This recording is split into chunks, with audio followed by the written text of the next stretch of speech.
Ndewonu, nke onye chiri ya zere.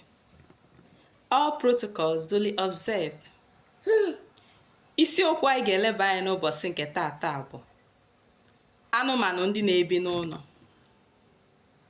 The topic we are going to look into today is domestic animals. Anụmanụ ndị a gụnyere these animals includes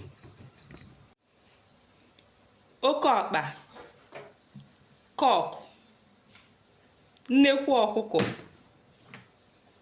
hen, ọbagụ, duck, torotoro, turkey, nkịta, dog, ewu, goat,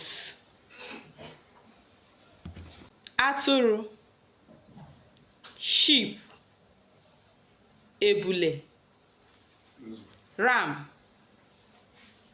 nwamba ma ọ bụ nwaologbo,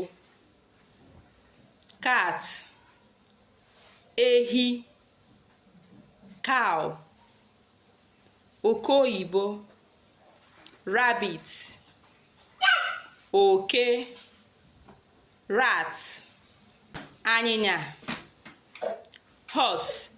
Ebe a ka anyị ga-awụsa ọwara anyị nke ụbọchị nke tata. We are stopping our today's class here.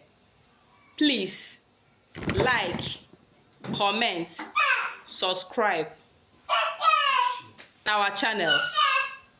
Thank you.